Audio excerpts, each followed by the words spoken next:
Welcome to the Rebel Road Show. How many tulips is too many tulips? We're talking with people making money off the beaten path. Let's kick it over to Madeline, who's got some drinks for us. Tequila, gin. Oh, I'm getting paid for this too? Dope. Every shoot's almost Fyre Fest, right? We're a picture of a sandwich away from just being canceled. Every shoot. Cheers. Thanks for coming down, Sergio. My pleasure. It's a long trek, I know, so I appreciate you making it. Yo, listen, it's a long trek, but you guys set me up properly. Not only did I have my driver arrive 2 minutes early, but he was very entertaining. He looked like Kim Jong. Ooh. Yeah, and he has the energy of a Jack Russell. I was feeling it. So that's a good one. And you passed by the John Bon Jovi rest stop. Did you stop to take a Constitutional? No, listen, the fact of the matter is, man, I know a little bit about Bon Jovi, but even if I passed by, I wouldn't know. Like if it was a Tupac memorial, then I'll be like, okay I fucks with it. But John Bon Jovi, listen, I'll mix up Bon Jovi and U2. Like you throw the motherfuckers in a hat, their songs, and I'm like, I wouldn't know the difference. Shit. Yeah, exactly. Okay. I gotta be quite honest with you. Sergio Chicon, for those that don't know, you are a stand-up comic. Mm-hmm. You are the host of the Dirtbag Shit podcast, and you also are a former boxing trainer. That's how I met you, was through Brooke, my head of production, was training with you. We did some shoots with you back in the day. And just to come full circle, we brought Brooke all the way from Denver to be our bartender. B, what up?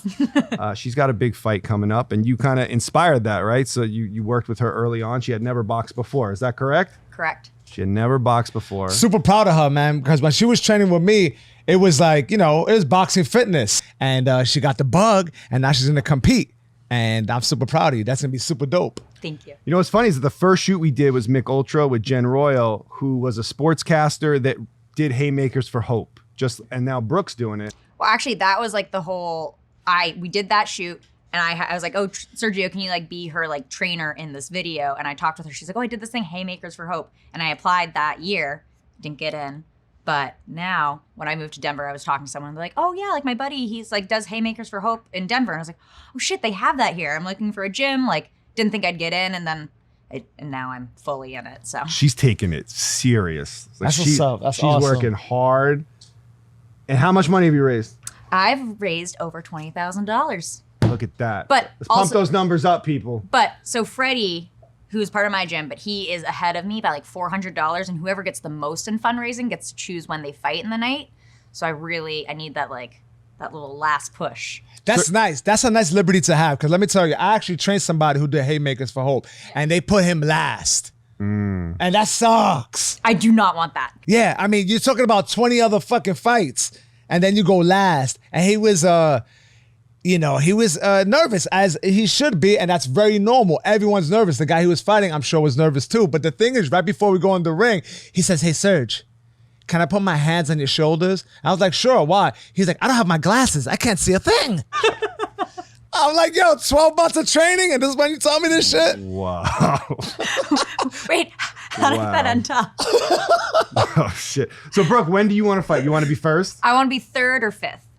Is that your recommendation, or she should just go first? I think it's wherever your heart desires. I'm used to when we do sparring on Tuesday, Thursdays, and Saturdays, it's always my coach is like, "Oh, let's have the ladies go first." I'm like, "Well, fuck you. I don't really want to be going first every time." But now at this point, I am kind of used to going first, so maybe it would be the better thing. Because your adrenaline's probably going to start as soon as you get there, so. Yo, you might be doing yourself a disservice by raising so much money, because what they're thinking is, a lot of our people are going to be there. We want to keep them here so they continue buying drinks the entire night, so we're going to keep them to the very end. You're the headliner. Yeah, you might have to drop a fat check to make sure you get the pick. I'm low key. If it gets to the last hour, I'm gonna probably just donate to myself and be like, "All right, here we go." Well, Brooke's been training so hard that she has to gain 5 pounds. So I figured to help out with that, we were gonna have a drink today. So what are we drinking? We are making the Shadow Boxer, which is a very boozy, booze forward, will knock you out type of drink. We have cachaça, which is basically a Brazilian rum / tequila-esque sister, brother. Then we have some pamplemousse liqueur, so grapefruit, Campari, apricot flavored brandy, and some vermouth. So I got the most boozy drink that there is for a guest that does not drink. So half of those liquors I can't even pronounce, first off. And secondly, if I was drinking, it would be Long Island iced tea. That's a dirtbag drink. That was my drink of choice. It has every alcohol behind the bar, but it's a dangerous drink. That shit will have you trying to make out with your sister. You'd be like, damn, girl, you look mad familiar. Where I know you're from, boo. But that was my drink of choice. I can't drink because every time I drink, I want to do cocaine. Does anybody else have that problem? Recent graduate. We got a bunch of grads in there. No? Yeah. We know. So dirtbag shit is like your brand. That's where that's your style of comedy. Yeah. DBS, dirtbag shit. It was my brand of comedy. You know, you pick your tooth clean with a credit card. That's dirtbag shit. You know? I get that. You know, you sniff cocaine off of your key. That's dirtbag shit.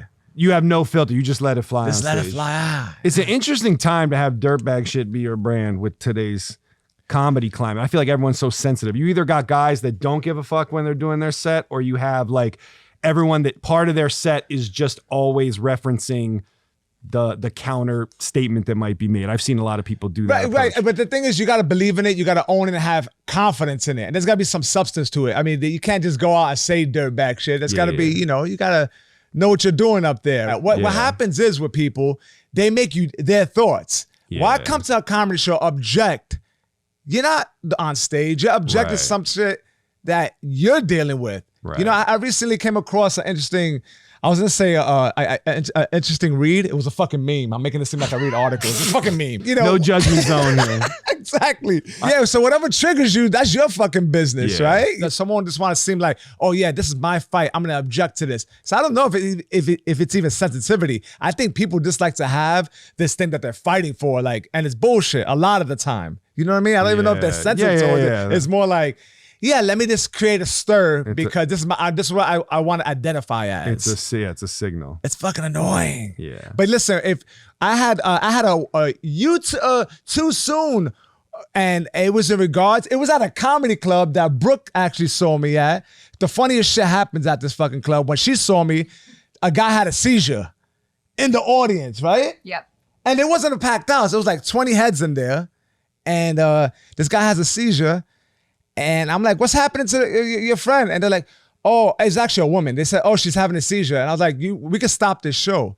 And another guy was like, yeah, it's definitely a seizure. I was like, how do you know that? He said, I'm a doctor.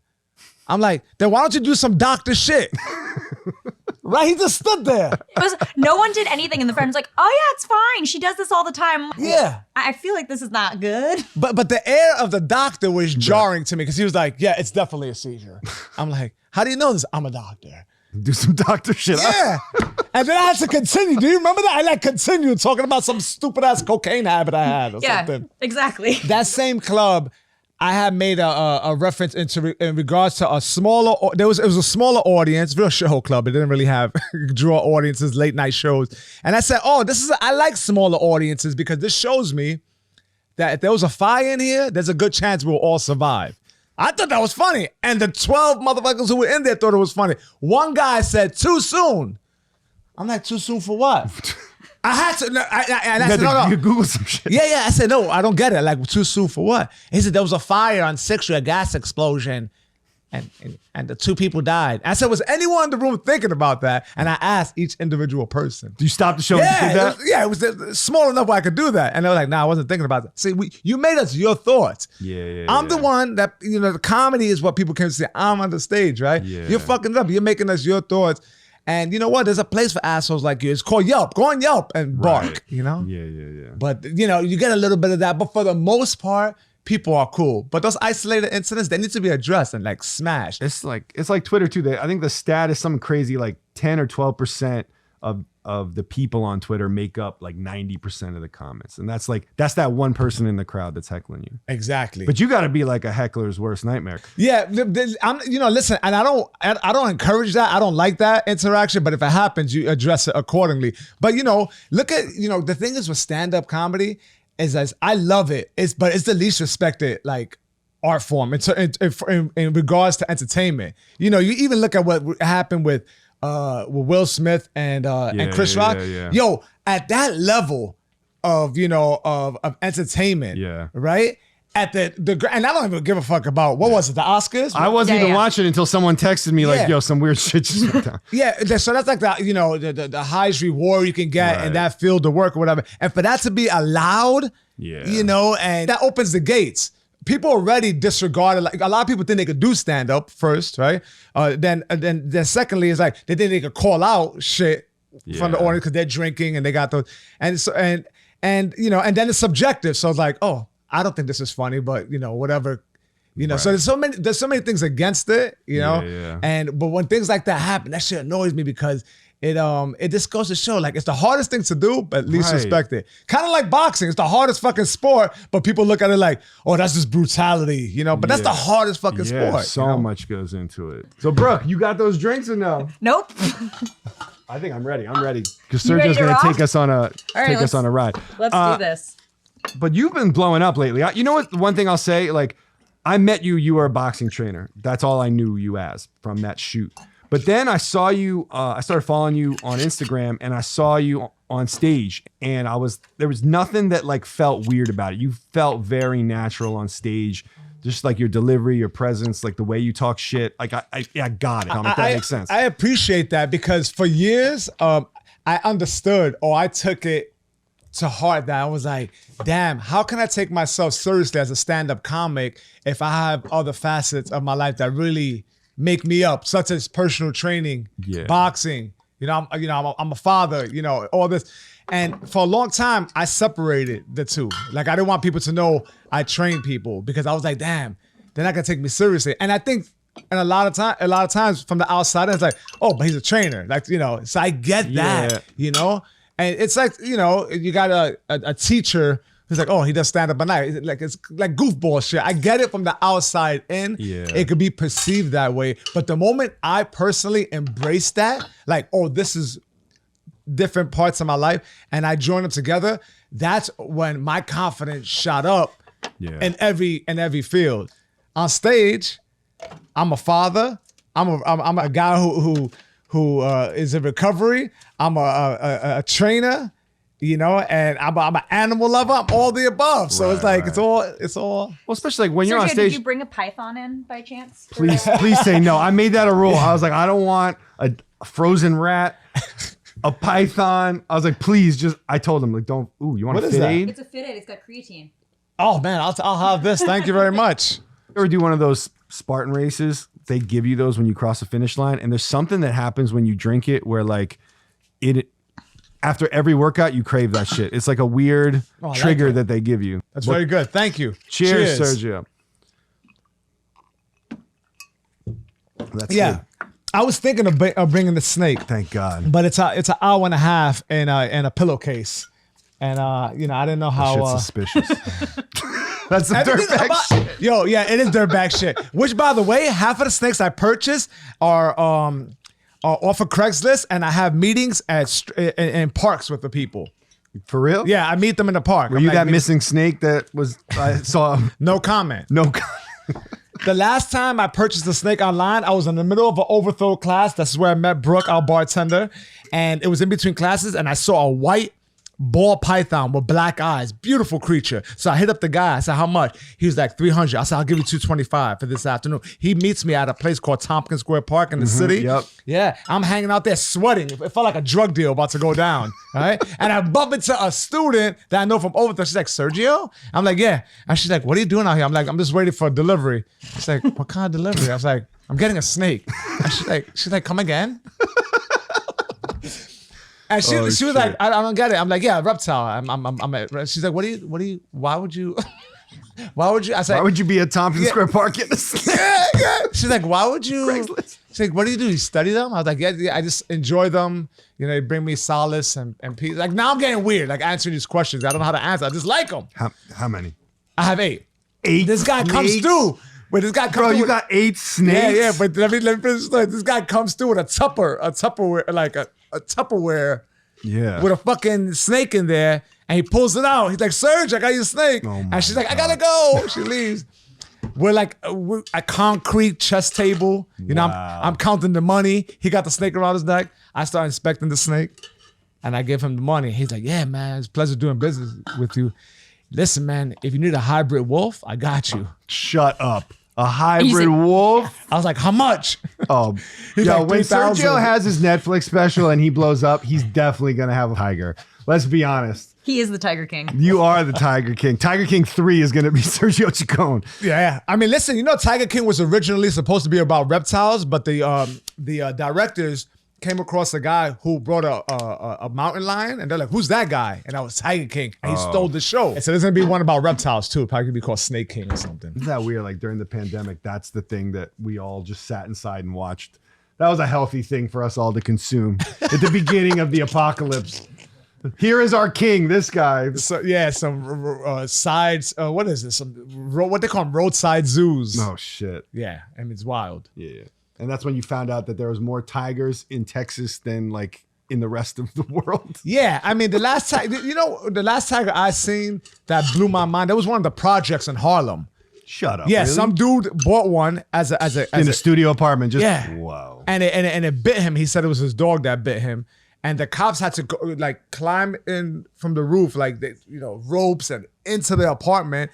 And they just said they saw like a cue ball look at them, like it was the eye of the tiger. He like swiped. There's a very famous photo of a tiger swiping at the police officer out the window. It's pretty wild. Can you talk about how Charlie took the snakes for show and tell one time? And Yeah. I feel like you walked around the city with your blue wagon and the snakes just hanging out. Yeah, we put them in it. Yeah, we had a little show and tell at her school. Your daughter brought a snake into school. Well, we brought all the snakes into school.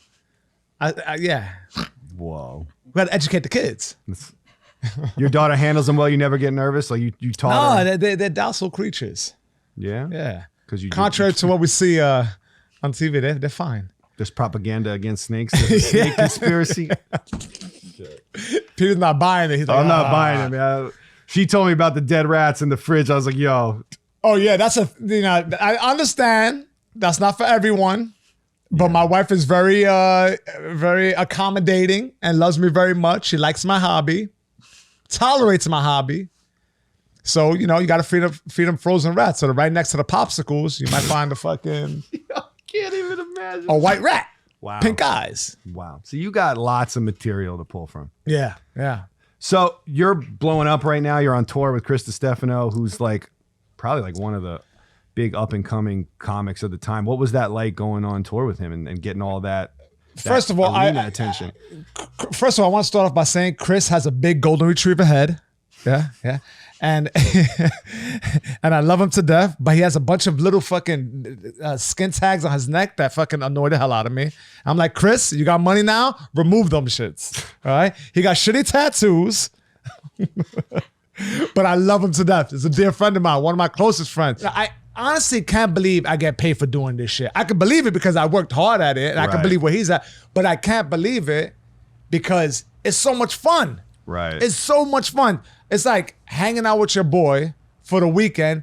This motherfucker sells tickets, so it's like a packed house of people who know us from the podcast, his podcast, anytime I'm a guest. Yeah. So the vibe is different. It's like you don't really have to win these people over. They're fans. Yeah. So I remember in the beginning, it was like semi-sold out shows, and it was like a little bit of work and shithole clubs in Albany and shit in the middle of winter. And it was still fun, but this is a different level now that he's selling out clubs and theaters. Yeah. So when you do the clubs, you get like 5 to 6 shows a weekend. That's nice. You get to enjoy the city. If I got a friend who lives out in Denver, I might visit them, right? Like Brooke, but the thing is, when I went to Denver, it was only one show. It's not like but it was a big theater. Yeah, but you're one and done. The only thing that you got to leave the city right after. Right.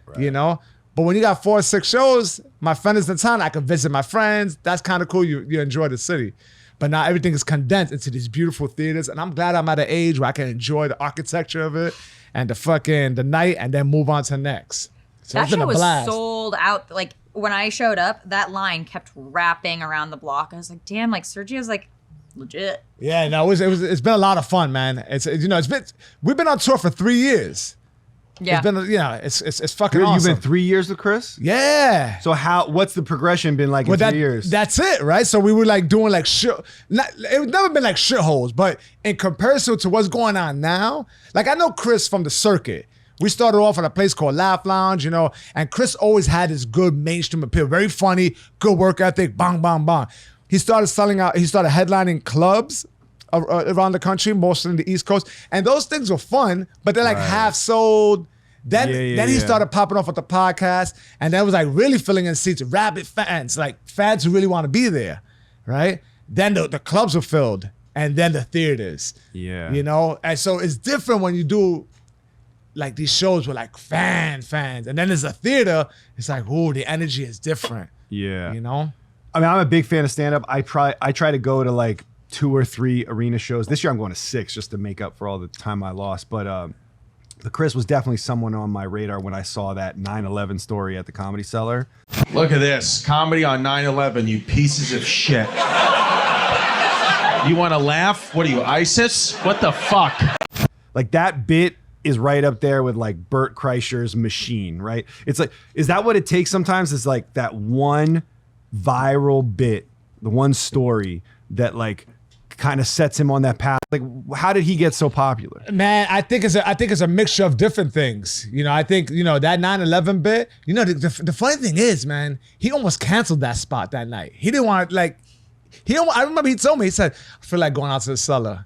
I think we trained that he had a couple of cocktails and then he ended up doing the spot and this magic happened. So did he know someone was filming that? Or they always film? Always films. Yeah, oh, that's good. That's good. He's a great dude. He's a generous dude.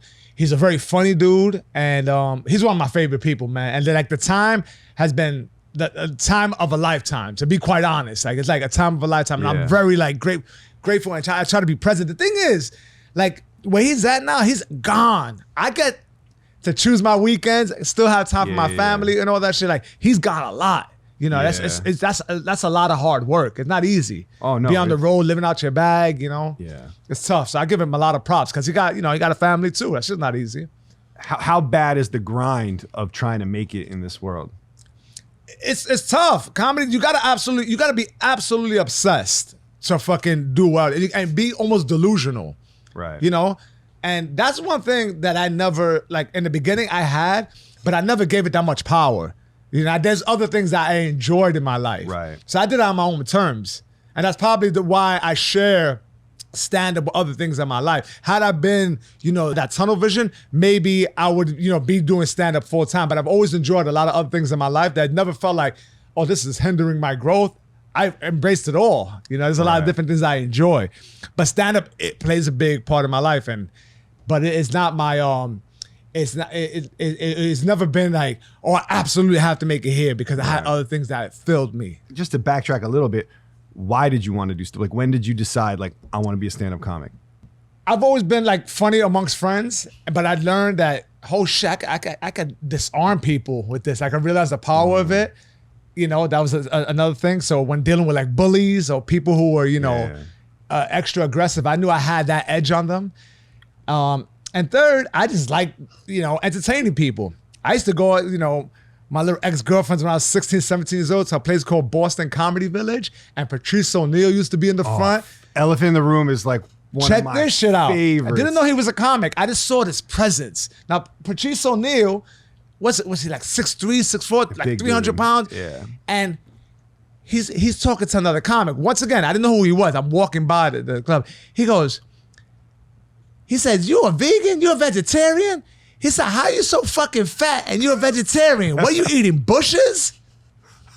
You're talking about 2000. Yeah, like, this is early, like, years ago. Yeah. And I remember just walking by and laughing. And all of that is very vivid in my mind. Like, the color of his shirt. Like, that's how good he was. And I didn't know he was a comic. So I go into the club, and he's the last comic up.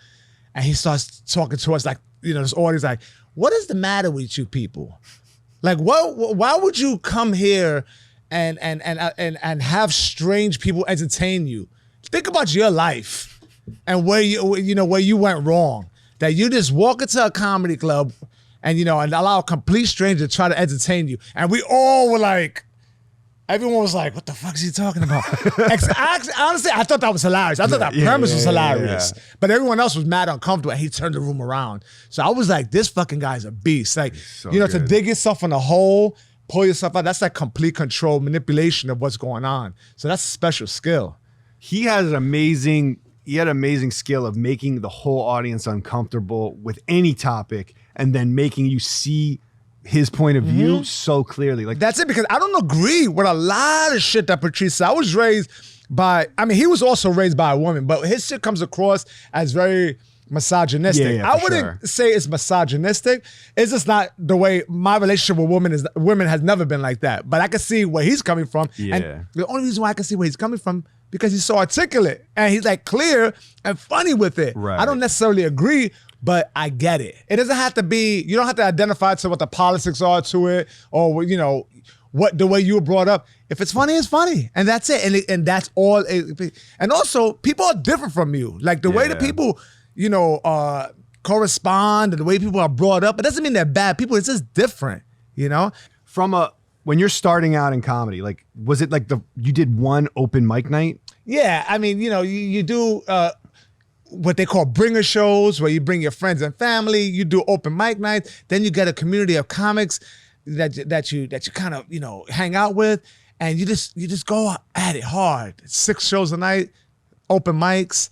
Then you get like an independently produced show. There are little things, you know, maybe a local club will pass you. You might host here, and then you steadily build it up. You know, It's the smaller clubs that are hard, like I just think like when Comedy at that Cellar or level, Gotham. but there's just things you have to, for any comic doing a theater, it's different. I realized first couple of theaters don't play, you know, to the audience right in front of you. First of all, it's like a black abyss, right? Of like 1,200 people. You got to make it as intimate as possible. And by simply looking up and smiling, looking to the right, looking to the left, and soaking that all in, and just taking a little beat, you know, just to allow those laughters to hit you, is a different rhythm. So you say something, you say, you know, you look up, you just sit down a little bit. You think it's easier? There's 1,200 people in here, so you got to take your time and address, you know, the different sections. Up, the people with the $3 seats up top. Yeah. You know, That's where I right? hide. Yeah, I hide up there. It's not because I can't sit up front. I sit back there because I don't want to be part of the show. Right. Like I just saw Andrew Schultz, and me and my wife sat in the last fucking row. Andrew was already doing his thing, but he's one of those COVID pops. Tim Dillon, one of those COVID pops. Right. They utilize that time wisely, and that's a lesson right there, right? It's like in a time where we was suspended, and we were like, "Holy shit, what do we do?" Some people got some real good work done. Yeah, and that's what you do. You keep on pushing, right? Right. I think him having that podcast helped too, because he was already had like the production. Yeah, he had momentum infrastructure. going. Yeah, he had same He's thing got- with Tim Dillon. Yeah, Tim. Yeah, he's good too. Back to like the mechanics of it. When you're starting out in going to these clubs, what's like, is there a certain number you're trying to hit a night, or you're just trying to perfect a certain routine? Yeah, everyone's different. You want your relationship with the audience to be as comfortable as it will be when you're talking to your closest friend. That's Right. the, you know, Get that kind of comfort. yeah. And then, you know, a block of material that's like relatable to the audience you're speaking to. You just do it over and over. But there's different styles. There's people who are more storytellers. There's people who are like, you know, set up, twist, you know, punchline. Right. So there's different styles, but it's like you got to do a lot of stand-up to get good at it. Like a lot. Like during COVID, Kevin Hart randomly came down to Monmouth Racetrack, and it was like New Jersey was like one of the first that was allowing shows. So he came down, there was like 200 people. We were outside, and he was like, "Hey guys, I'm just working on material for my Netflix special. I'm trying it out." And he just did it like that. So even at that level, he's going to like set up these intimate things. Is that what everybody does? Yeah, it never stops. Which is pretty dope, right? Because I'll be at the cellar, you know, Right. and I'll, you know, and like a boxing gym, like if Brooke is training, she might have, I don't know, you know, Canelo walks in. Yeah, you know, Mike. I'm thinking of like a Denver box, like Mike Alvarado, or you know, or Canelo, right? The interesting thing about boxing and stand-up comedy is that you share the same space that's utilized by the green to the black belts. Right. You know, it's a beautiful thing. It's like side by side. Like, you know, I was at a show the other day, and Kevin Hart was there that night. Louis C.K. Shut the fuck Aziz, up. like this back to back. You know, In a small place. yeah, See, the that's most. amazing for the audience. Like, It's a fucking treat on like a Sunday night. wow. Yeah. So what are like the spots in New York you got to go to? The Comedy Cellar is the best comedy club in the country. And Really? to work there is a huge I'm like super like excited and like really enjoying myself. That's the best club in the city. That's a showcase club, meaning multiple comics perform a night. They got 4 rooms, you know, and they just have everyone. It's in the hard mix. to get in there. Yeah. I got an audition, and you know, by that time, I've been doing this shit so long that I wasn't even nervous. I was like, this is my 5 minutes I'm gonna do. I'm gonna keep it personal, a little dark with a little storytelling at the end. I knew what I was gonna do. I ran the set 3 times, did it, and I had a great time. And you know, they booked me a lot. But it's funny that I used to bomb auditions, you know, like thinking about it, like, oh yeah.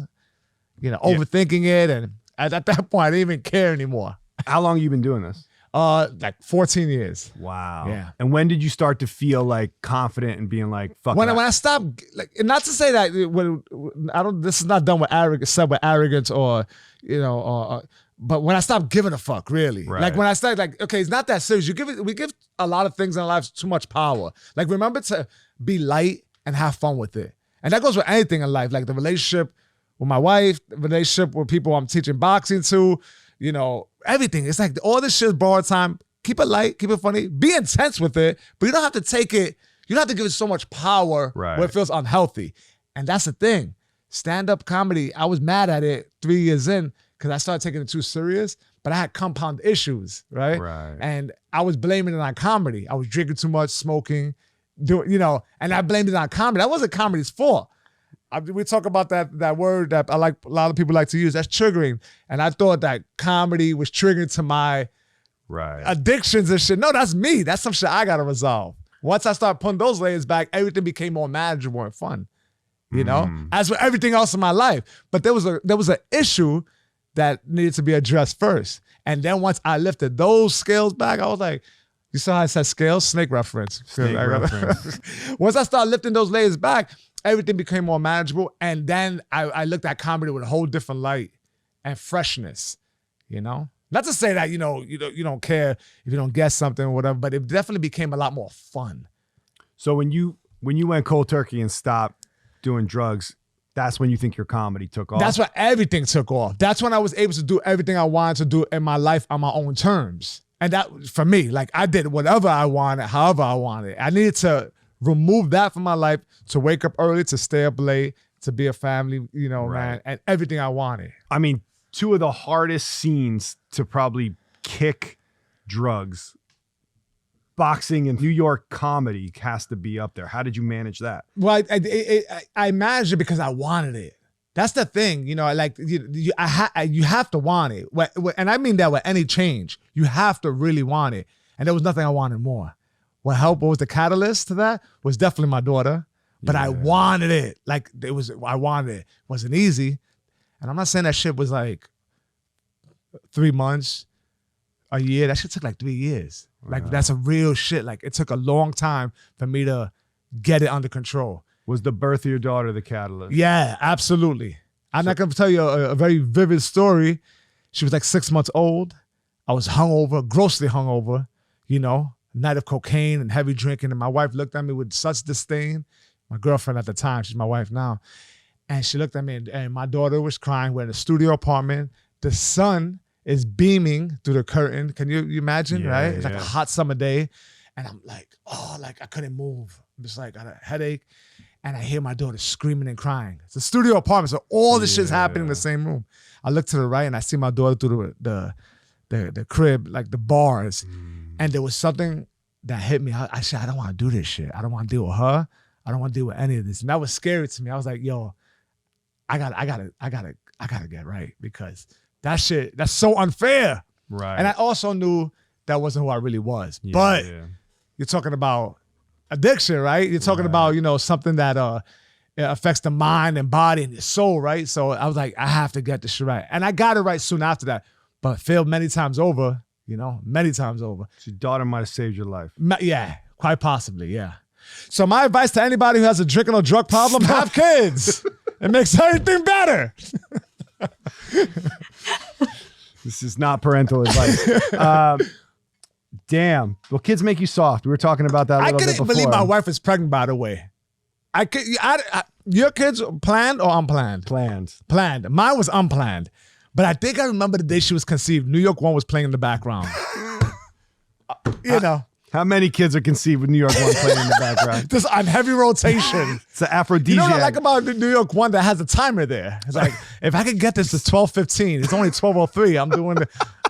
I'm putting in work. I'm putting in some work. Oh, shit. And my wife she clamped me. The clamp, she was on top. I remember she clamped. I was like, you need to get off. And she clamped. I was like, oh, yeah. It was a trap. It was a trap. She clamped me. She wanted to lock it down. Every time I tell her about the day she trapped me, she clamped me. She walks away like, what are you talking about? Walks away with her butt sticking up. With empty plates. Yeah, she knows she clamped me, but I'm glad she did. So that your daughter saved your life. Kids make us soft. We know that. I mean, that's kind of why I do the podcast. I do the podcast because I thought, ever since I had my kids, I started thinking about like life that I'm not here. Like I started doing shit to like leave breadcrumbs behind. And Pete, are you dying? They can hang. What the I'm fuck not is going dying. on? Are I'm you not dying? I had people. Are you gonna tell us something? Is Brooke battling cancer? Or on behalf of Pete, yeah. Well, technically, we're all dying every day, but I don't know that my time's up soon. But I have been more sentimental. Yeah, I mean, listen, that's a beautiful way of thinking.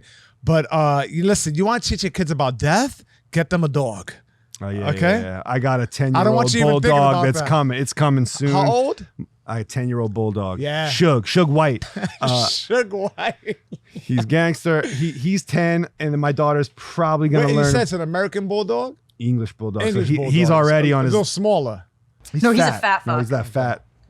Yeah, I Has mean, trouble breathing. Yeah, Hip dysplasia. All yeah, that kind of shit. I fucking love dogs. Had them my whole life, but they have the lifespan of rappers. Let's be real. They don't live long. When he dies, I'm gonna blame it on Puff. But I saw the one with the Nuva ring bit, like where the girl's alarm went off. At 9:30 at night, like who the fuck sets their alarm at 9:30 at night? Birth control. Birth control? I love that's fucking gangster. Yeah, with birth control. Motherfuckers, that you need to know. Yeah. Are you nervous, like in the middle of a set, to like roll with something that happens in the crowd? No, you just like gotta that? let it. You gotta let it flow. You gotta be present. Is it hard to be present? It is, and it is. Yeah, but just kind of really just be there, right? It's easier said than done, but it's like it's time on stage. Yeah. It's just time on stage, right? But I also, and this might sound a little corny, but I feel like a lot of like my physical activities keep me present.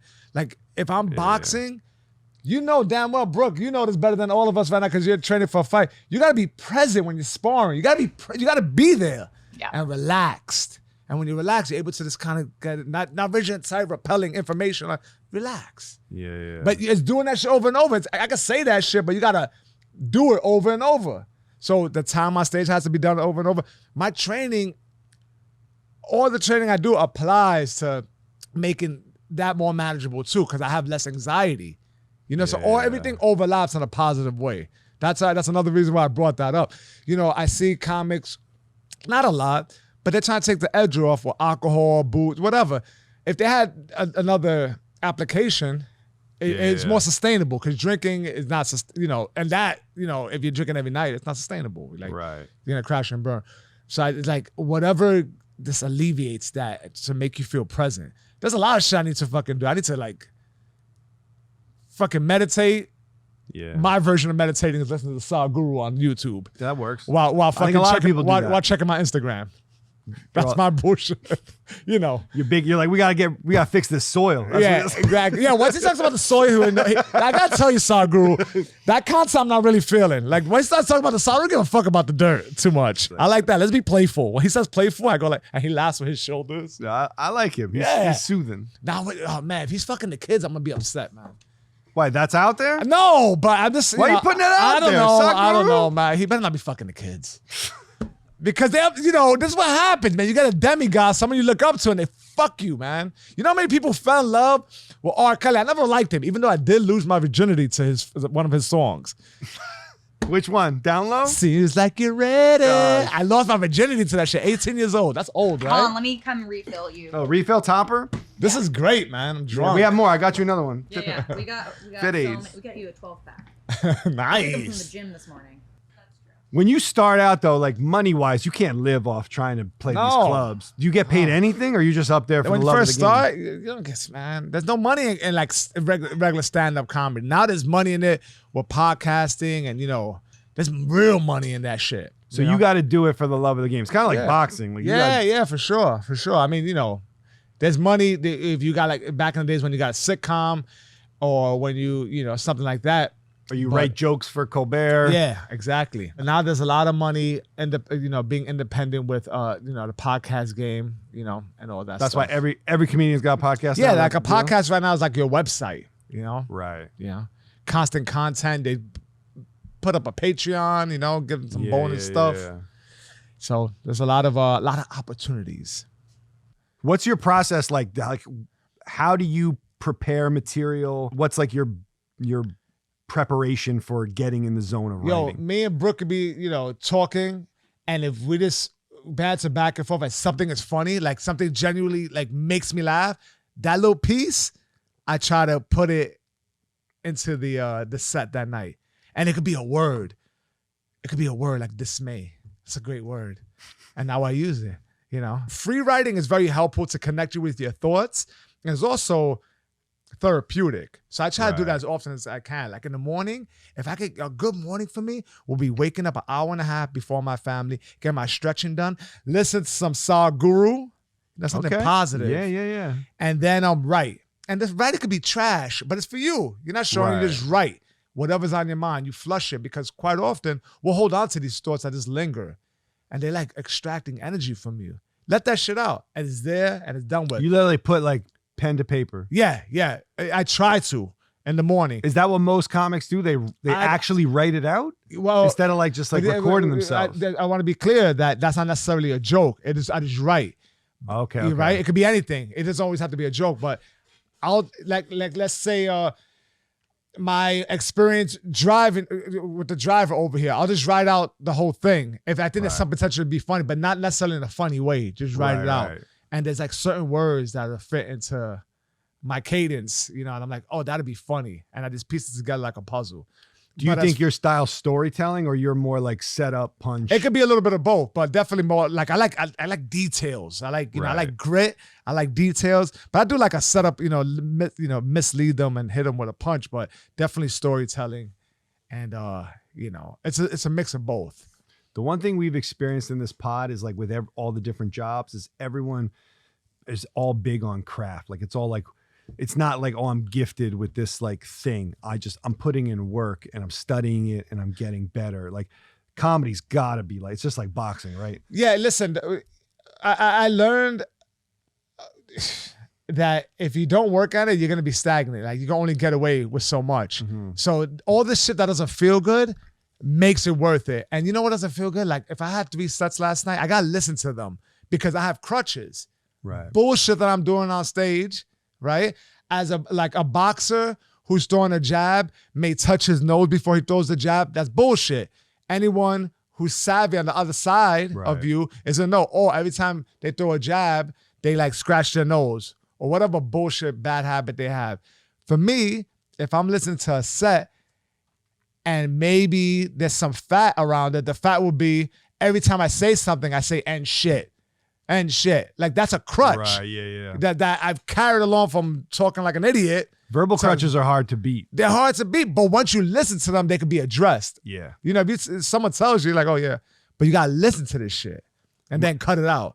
But let me tell you, man, those are details. You eliminate that, and now it becomes a lot stronger what you're doing. It's clean. It's bum. There's no wasted time. So you're like a football player. You're watching game tape. Yeah. Listen, it sounds like I'm really like hardcore, like the work ethic on that end is, I know what I gotta do. I wish I did it more. Right. What's good advice you got from other comics? Writing your entire set out from beginning to end. Like, whatever your set is, like free writing that shit. There's a lot of words we don't need. It's a lot of junk. And then you edit it. Yeah. And you do that once in a blue and just clean it up a little bit. If you have like 20 minutes on stage, but at the clubs, do they give you 20 minutes? They give you anywhere from like 12 to 15. So, and that's where you're working out sometimes. A lot of stuff. You try to, but you want to get those laughs. Like, listen, if I'm working a certain club that, is paying me decently, I won't gamble as much there. But if I'm doing like a little independently produced show, I won't tell the producer that I'm going to use this shit like an open mic, but I'll try to sneak in some new shit. How long did it take before people were like, "Hey, Sergio, we're paying you to come do this"? Like 4 or 5 years, like 3 to 5 years. Once you got to that point, was it like money you could have lived off of? There was a time, but I did it, but I didn't like the pressure that I felt. Like I always wanted, I didn't want to give it that power. Right. Yeah. Because I enjoyed. But I think, if you want to do stand, you got to make that decision. I was content, I was happy with what I was doing both. But it feels like you can do both, right? Yeah, I'm doing it. You're doing it. Yeah, I'm doing it. How much do you train during the you train from? I'm a lot more, I charge I'm pretty rigid with my price. I take no more than 5 sessions and I work from 7 to 12.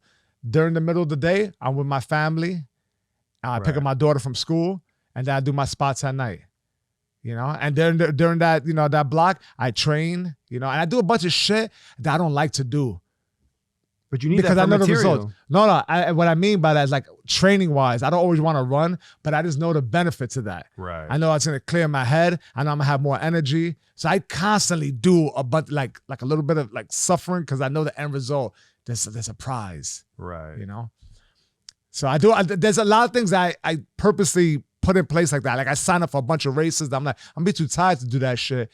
But if I run that half marathon, I just know it kind of correlates to what I'm going through.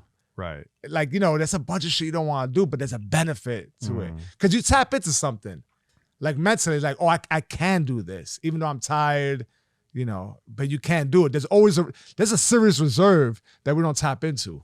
Yeah. There's like a real, like, I don't mean that because. Like David Goggins shit? Yes. Yeah. And that's a motherfucker that, like, I learned that shit from. I'm like, oh, yeah, there is that, Yeah, there's something to taking the hard path instead of flowing with the comfortable thing. Yeah, and I just mean like on a very personal level. I don't think you ever need to like succumb to doing things you don't want to do, comedy-wise, entertainment-wise, training-wise, or any other area in your life, relationship with your significant other. But for you, you should always like push it.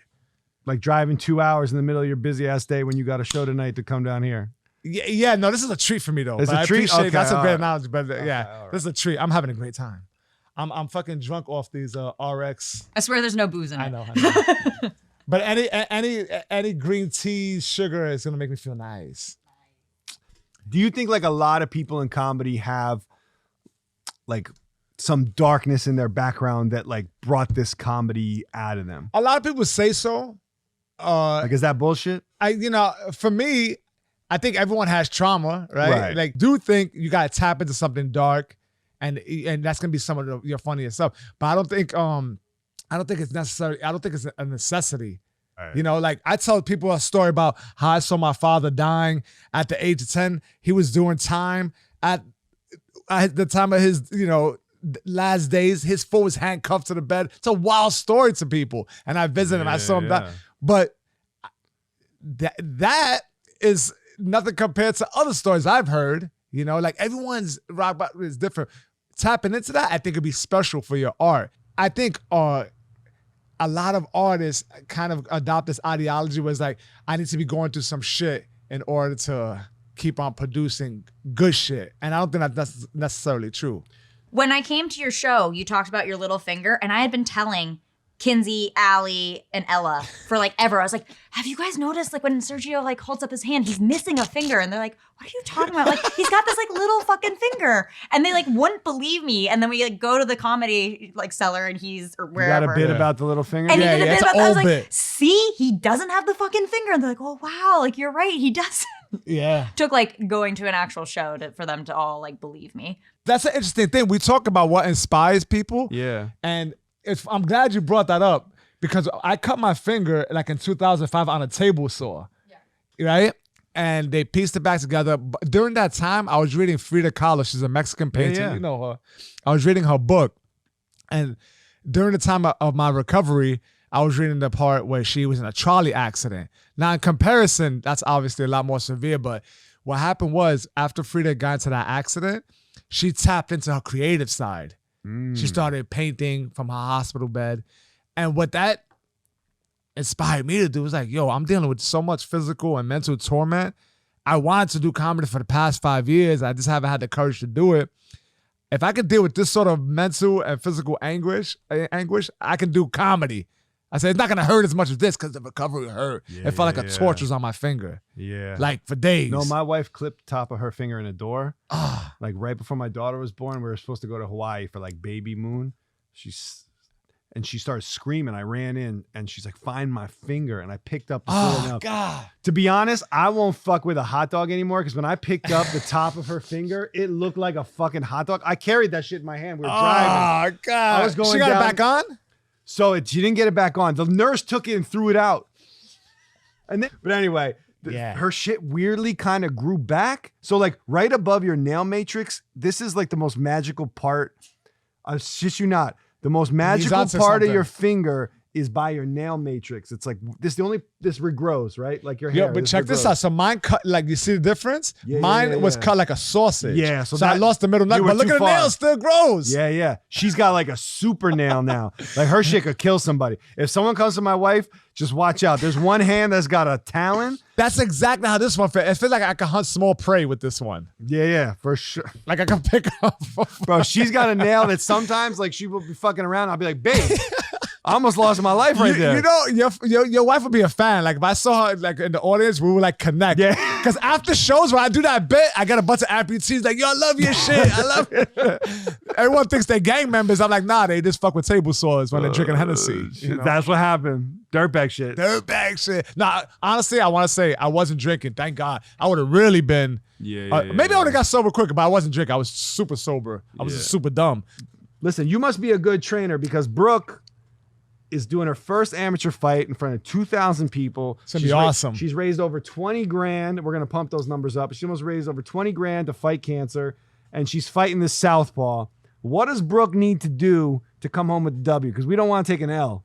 Well, I'm going to first start off by saying Brooke has the tenacity and the courage of a mongoose.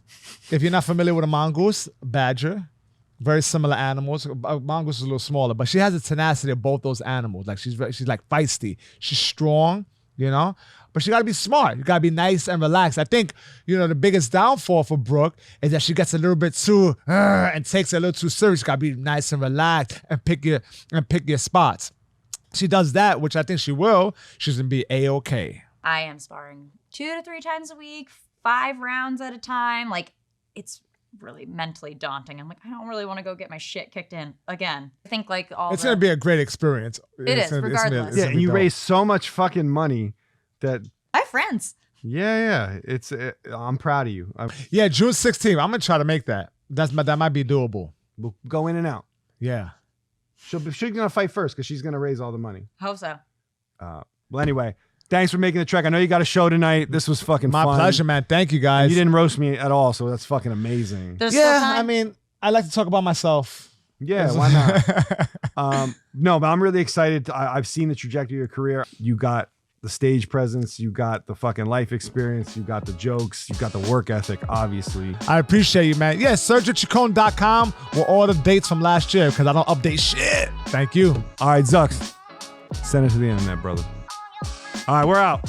Brooke, thank you for flying in. You're welcome.